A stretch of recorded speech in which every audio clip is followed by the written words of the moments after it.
Joe, alcoholic. Um, so I like to go back. Um, they say some are sicker than others, and one thing I've learned about this since I've been coming is this can be a genetic family thing, and I definitely knew that I was handed this down. My mom used to say, "Look just like your father." Early on, walking around with cans of soda and whatnot. And my dad, when I was younger and knew him, uh, I was a part of that generation when people thought it was acceptable to hand your children, sips of alcohol here and there. And my dad always had a beer in his hand, always. There wasn't a time I ever remember my father when he didn't have alcohol. And so starting from the age that I remember walking, I remember him handing me beer. And I also remember going to therapy, to doctors, probably starting around the age of 4, maybe 5 years old, um, because of some of the emotional problems I had been displaying from my parents' separation shortly before. Um, my mother we stayed in Arizona. My father had moved to Florida, and I apparently decided I didn't too much care for that, and took to playing with lighters and matches quite a bit, um, and developed some tendencies for setting things on fire, um, and burned my house down at one point. Um, Started setting stuffed animals on fire, and just in general, wasn't a very happy child. I developed tendencies for shoplifting, uh, and they they put me on Ritalin, Prozac, and I uh, I just I I had a lot of problems early, and they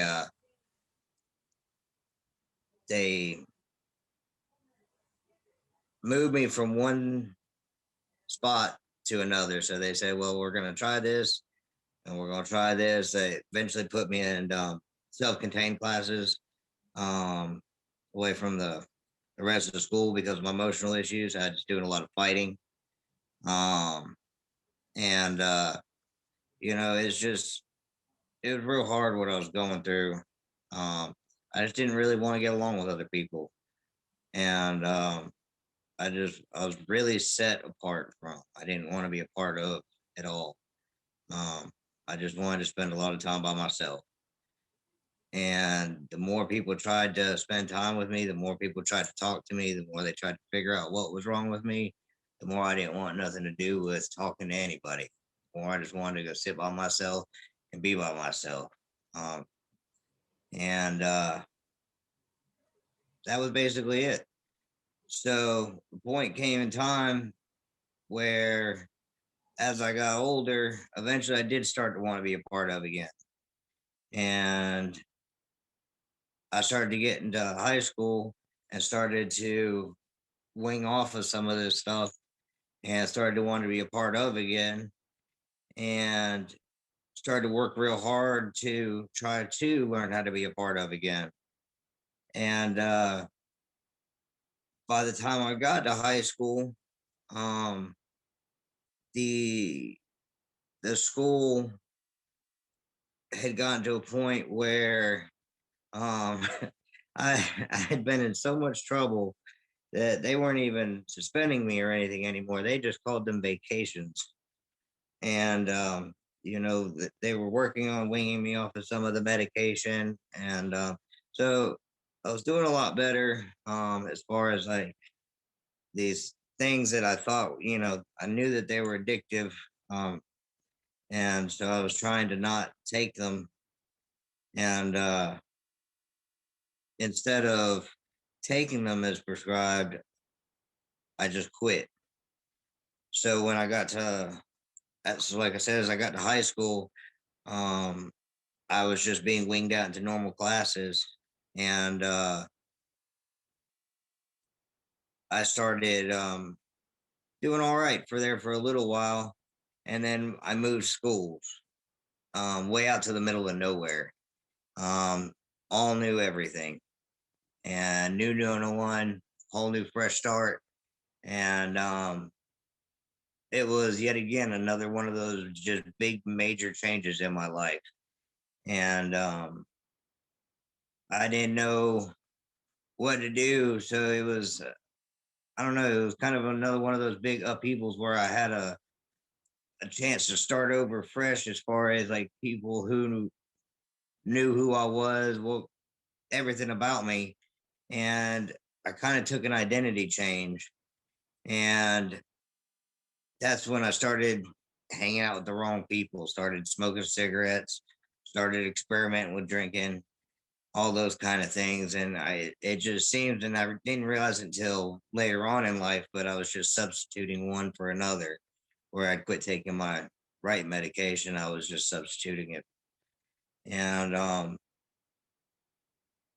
but I thought I was hanging out with, what I thought were friends at the time. And finally was trying to be a part of, and, you know, doing a lot of skating, a lot of going to concerts, a lot of things like that. Um, and for the first time, I knew myself to have friends, and and then about 2 years into high school, um,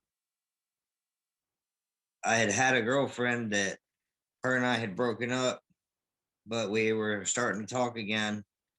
And the last day of school, I found out after she'd gone home that afternoon. I got a phone call later that she was beaten to death and by her brother, and that he had shortly thereafter shot himself. And it completely emotionally destroyed me. And I really mentally lost it, and I didn't know what to do. And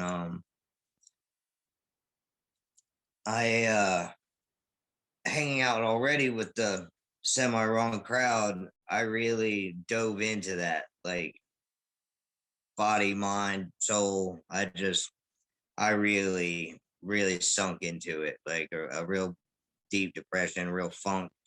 Got real involved with those like gothic, freaky kids. Like I sunk into it.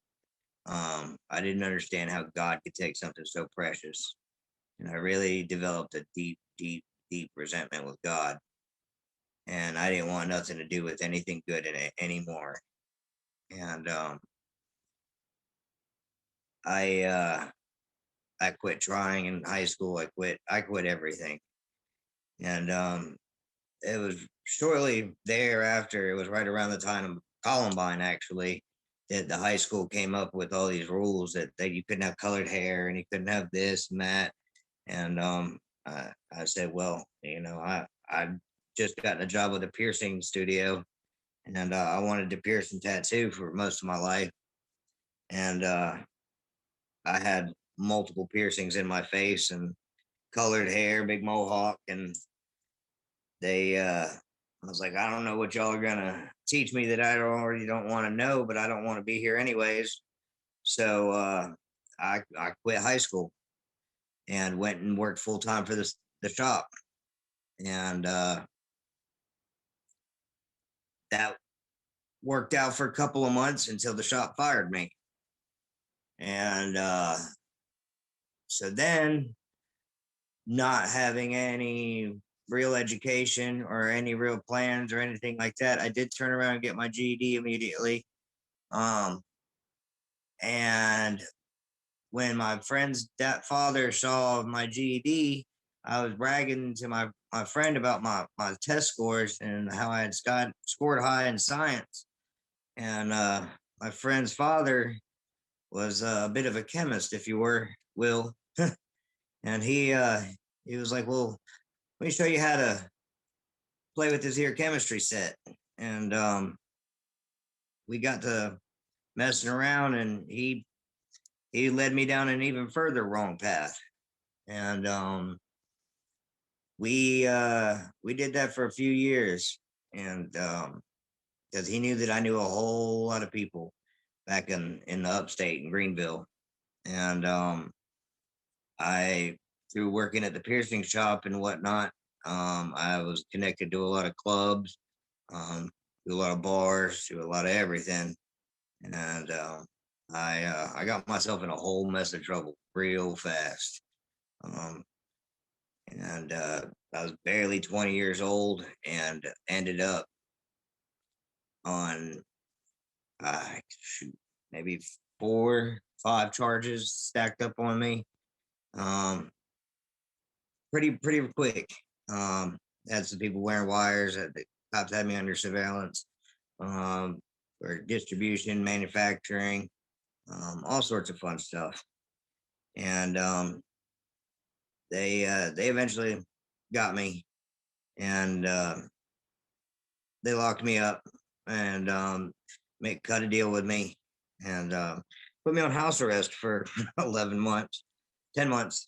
They let the time I'd stayed in jail, they let me off. But while I was on house arrest, they told me I couldn't drink, and I didn't understand that. And I remember that very specifically because I turned 21 when I was on house arrest, and I said I don't understand this. I said I'm a drug addict, and why can't I drink? And I went to jail for meth, and why can't I drink? And they said, well, you're on house arrest. I said, I know, but I've got all these drug charges. I've never even been a drinker, really. So they told me it doesn't really matter what you think or why you're questioning it. You just can't drink. And so I did what I wanted to do, and I drank. And I was a waiter for a Fats Cafe at the time, and my bosses would let me stay clocked in and go to the restaurant in front of our restaurant, which was a Lone Star, and drink. And I had a moped, and I think I wrecked that thing at least 7 or 8 times, just while I was on house arrest. I somehow managed to make it off of house arrest without getting in trouble. And later on, uh, shortly thereafter, I got rearrested for getting back into everything. Um, and once I got off house arrest, I just got right back on the drugs. The drinking wasn't enough for me anymore. And, everything eventually became a vicious cycle. And I never ended up on probation, and they would sentence me to this drug program, and I would make it like halfway through it, or I wouldn't show up at all. And I never put the two and two together. And this thing became like a vicious cycle that I could never correlate the two. And I no one could ever get me to sit still long enough to sit down and listen to the actual disease concept of the fact that, well, you can't drink because you're a drug addict, and you can't do drugs because you're an alcoholic. And it just didn't make sense to me. And so I'd be going through drug classes, and when I'd be done with the drug classes, I'd go across the street to the bar at the bowling alley waiting for my ride. And it was just, it was my life. It was the vicious cycle. And eventually I tried the geographical change. Um, it just, it stayed that way time and time again. And I moved from one side of the upstate to the other, and from Pelzer to Greenville to Spartanburg to you name it, I was all over. And I even attempted to move to Florida once for a little while, and never worked. And messed up every relationship I was ever in. And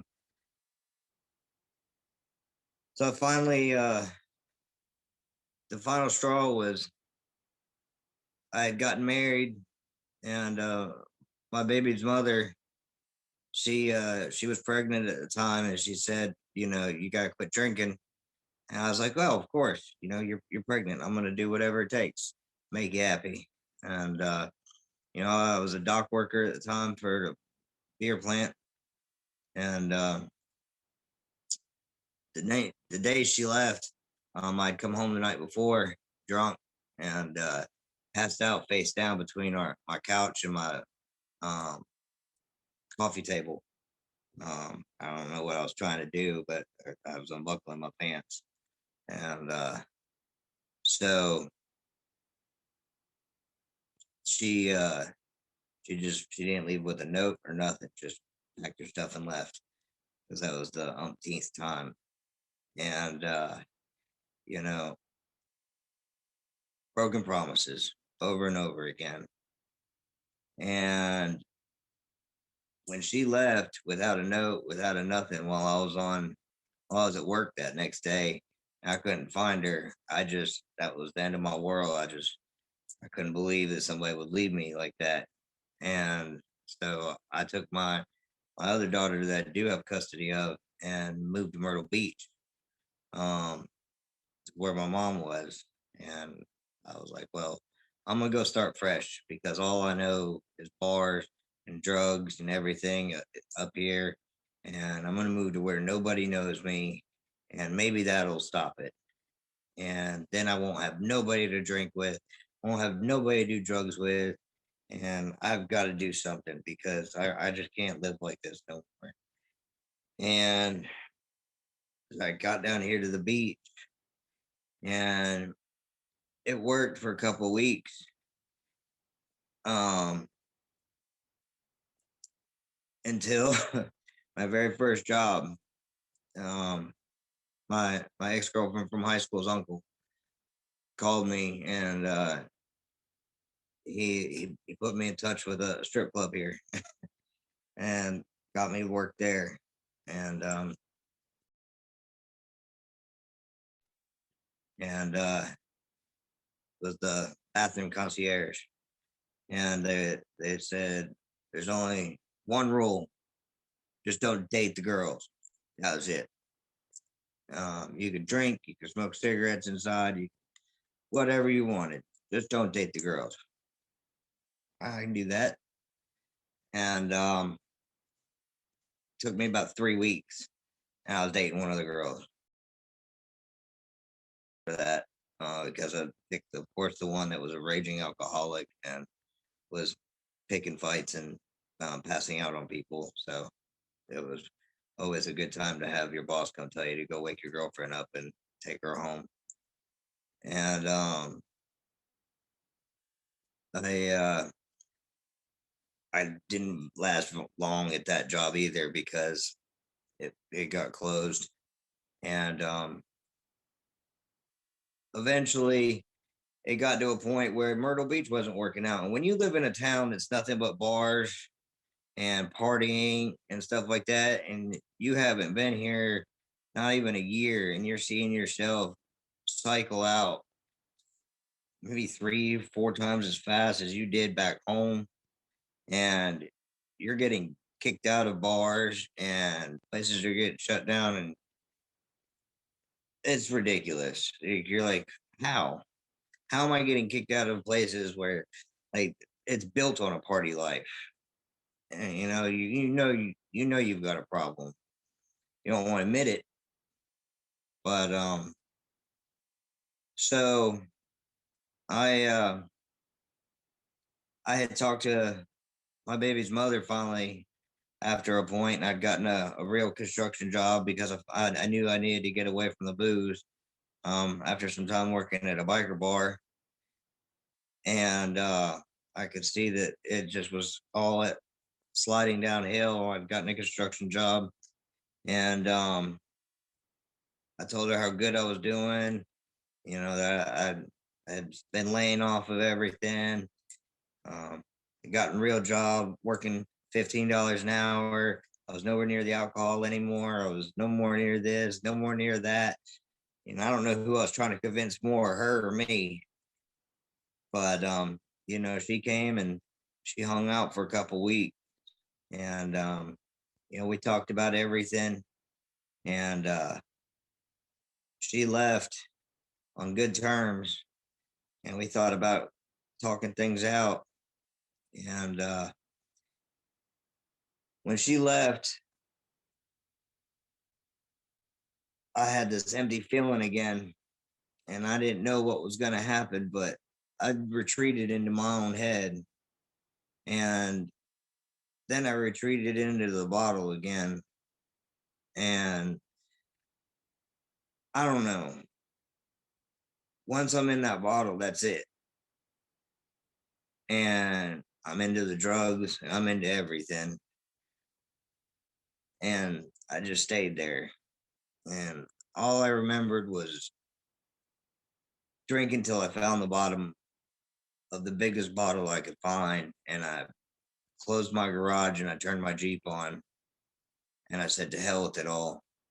And I sent out a couple of goodbye messages, and that was that. Left my Jeep running. And I woke up inside my house because I heard some people banging on the door. And somehow I had made it inside my house, up into my bedroom. When I came downstairs, there was police at my door and an ambulance. And I still don't know how I ever made it inside to this day, because I just remembered going to sleep inside my Jeep with it running. But it really broke my heart because I've got full custody of my oldest daughter, and I have since she was born. And to think that I would have left her like that, uh, I don't know why I would have ever been so selfish, other than the fact that the alcohol just had my brain twisted. And when I'm sobered up from that, the first time in my life, I really truly asked for help, and called my mom, and I told her, I said, "Listen, I need help. I need help bad." And the following day, I left for Charleston for a detox center, and they put me there for, I think, 3, 5 days, as I've been prone to seizures for about 9 years. And they monitored me for a few days for while we were trying to find a bed for me to get into. Originally, I think I was supposed to go to the lighthouse, but they seemed full up. And I told my mother, I said, I can't go to a religious Bible thumping, if you were, treatment center. Um, which is funny because, when we want help, we're willing to go to any lengths for the help we want on our terms. But I just, I don't know, I wanted help as long as it was my way. And I said that I needed something spiritual. I needed a place that was going to be spiritual. And my mom found the Pavilion, and she described it to me, and I said, that sounds perfect. And she sent me there. And I don't think I've ever tried to put as much as I ever have into a program as when I got to the Pavilion. Um, there was a grief counselor there named Sam that I remember real well, because I've got grief from my father's death, from my grandmother's death, um, from my ex girlfriend's death. A lot of, at least those three people minimum I've been holding on to for a long time. In different ways, it's been eating at me. Um, he was a great man to talk to. Really helped me clear a lot of things up. Uh, they've carted us to AA and NA meetings, whereas in the past, when I tried to go to AA and NA to circumvent court, as suggested, if you were, by my lawyers. When I would go to AA, I'd smoke a joint or something before. And when I go to NA, I'd have a beer or something before. And because I really didn't want any of it. And so I wasn't taking the suggestions, and I was taking it all as a big joke. I was the guy in the back in denial aisle. And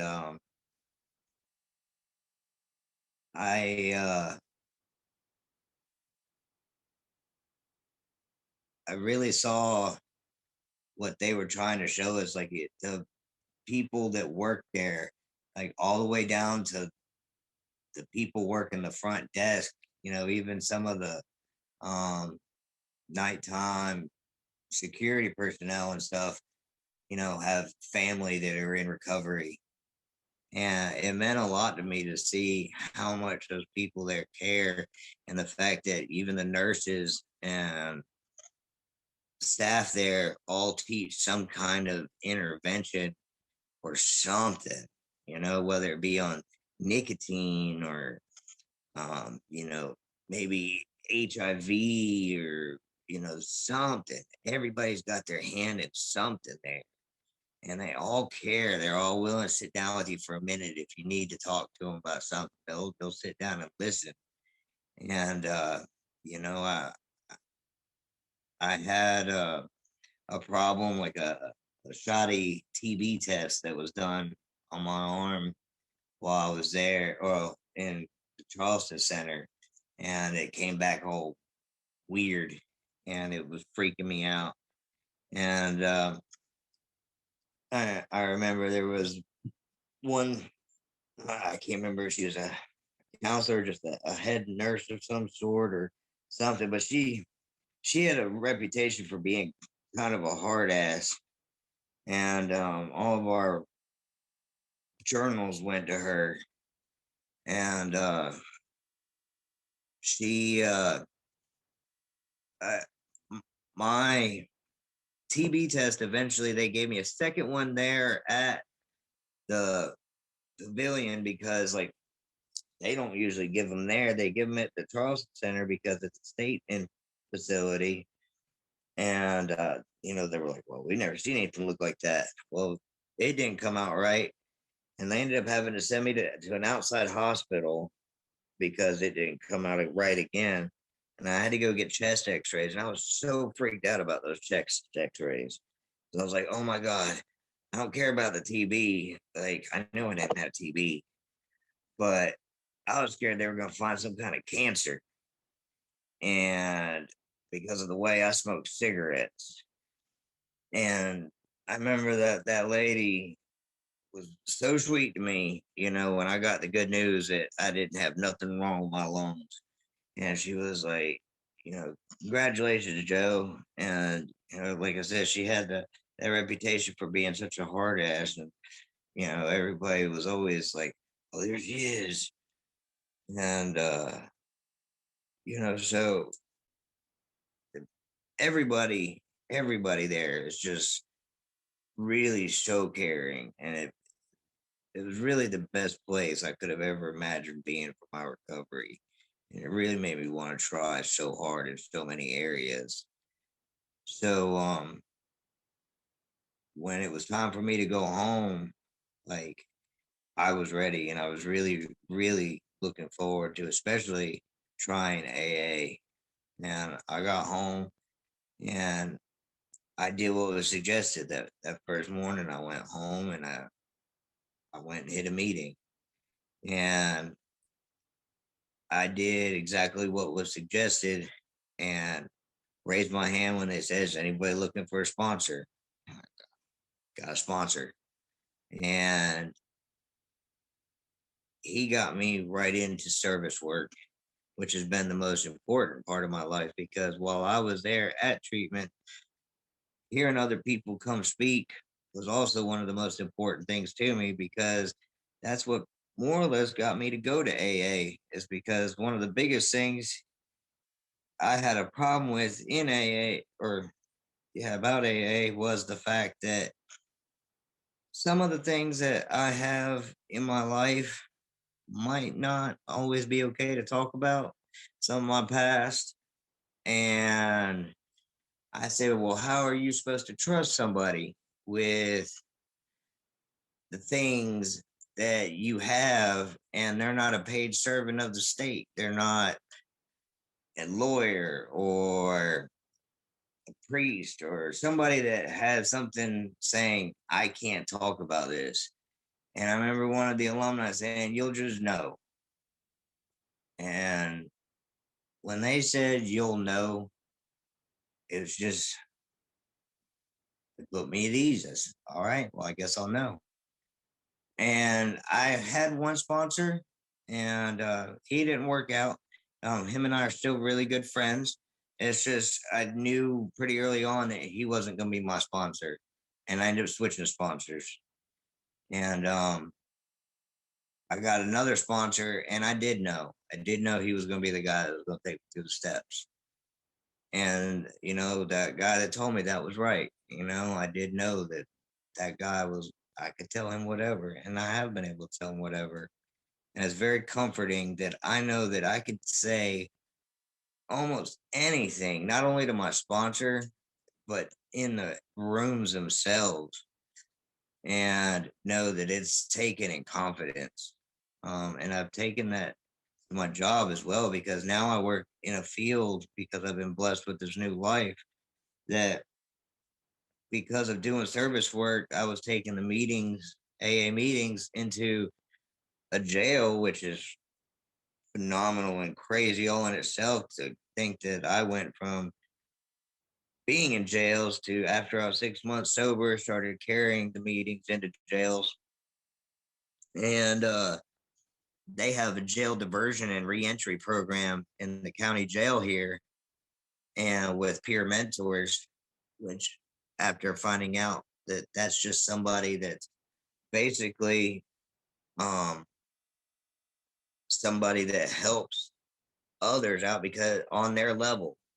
Um, it's almost like a drug counselor that's without the experience, or without the schooling. Like, you're a mentor. You help people out on your level. You're a peer.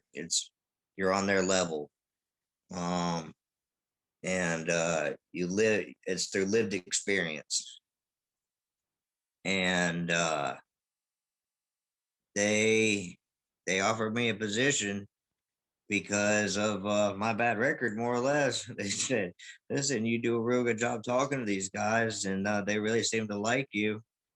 Um, you know, would you like to work here?" I was like, "Yeah." So now I walk in and out of jail freely every day, and I'll be there 2 years in July.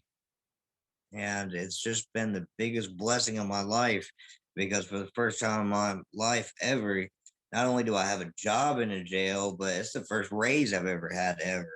I've just got 3 years sober. I got the first raise of my life. um, and I work with some of the best people I've ever known, not only with other employees, but some of the best participants I've ever met, because, like, I know for a fact that we're people too. We're not bad people getting good, we're sick people getting well. And criminals are people too. We're sick. And it's everybody needs help. Everybody's worth recovery. And you know, if it hadn't been for Pavilion, I'd have never been in this on this path. And if it weren't for AA, I'd have never been on this path. I love giving it back the way it was given to me. And, no matter how many hours a day I work, because I go into work early and I leave late, even though I'm salary, and it's still worth it after working in recovery all day to get off and go to a meeting. And I love that fact. Um, it's a mentally and emotionally draining job, but at the same time, it is the most fulfilling job I've ever had in my life, and I've gotten my family back because of it. I've gotten more than back because of it. I've been blessed with, many great things, and I just can't say enough good about the things that I- I've been given and about the rewards of living this life um, of recovery. Um, I know that no matter what comes, it is not worth it to pick up anymore. I know that if I have one problem today, it'll be 10 problems tomorrow if I pick up. And it's just not worth it to me. Um, I've seen it. And that's another thing I really appreciate about working in the field that I do is I see every day, I see what happens if you pick up. Um, and it keeps it really green for me. I see people go out. Um, Fortunately, I've seen many people go out and not even be able to come back. And I've seen people go out and come back. So it's it's really hard, but at the same time it's really worth it to be able to get to work with people. And then I also get to sponsor people on the outside too. I've actually got a sponsor on here. So I've got a sponsor who's got a sponsor. I sponsor people. Um, the actual job that I have, I'm a temporary sponsor for um, all those participants. And it's just everything I do today is about giving back because all I did was take before. And I'm very proud to say I don't have to live like that anymore. And it's really all about giving today without the thought of any return. And because of that, I get a lot of return. And it's a beautiful way of life. So that's really all I got.